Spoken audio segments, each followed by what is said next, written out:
One more thing that I think I got for you here, and I think this one's, now like we've gone through the spectrum, we've had the injuries, we've done our rehab, we've worked on, the specific orthopedic issue as well as some of the global stuff. How do you advise people to get back into golf, right? Like we use interval throwing programs all the time in Right. baseball. What do you use for an interval golf program, especially like just like baseball? This it's very rare that you have like an acute injury. This is a workload thing. So how do you build appropriate progressions with golfers coming back from an injury? Yeah, and I think it definitely is a workload equation. There is some literature out there that can give some guidance for particular, usually coming back from a surgery. There are some good resources out there to kind of guide you in terms of how many balls should the person hit. But we know that the golf swing is stressful on the body, and we know that the faster you swing or with the more intent, that's going to be more stressful, right? So things like putting, chipping, pitch shots, half swing, probably going to be a little less stressful on the body than a full driver swing.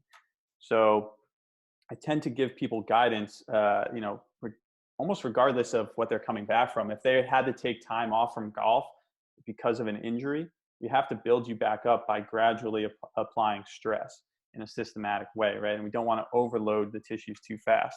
So I tend to use those strategies to say, okay, you can start chipping and putting, which I know is going to be relatively low stress. They're going to be happy that they're able to get out onto the golf course.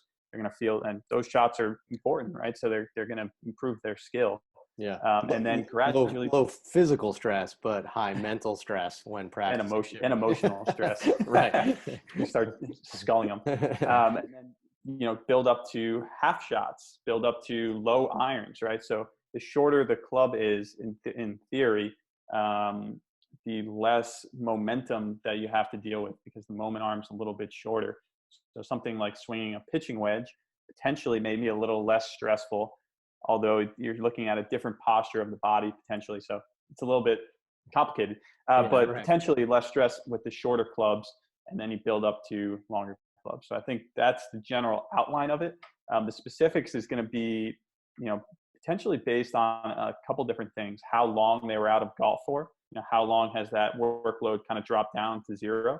What was their workload like before? Like how much were they playing, and things like that. And you don't want to make a drastic jump and get them way higher than they were before, but also want to prepare them for what they need to do over the course of a season or the playing season.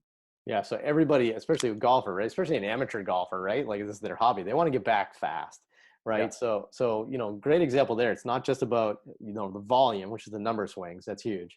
The frequency, how frequently you do it, right? But then it comes down to an intensity.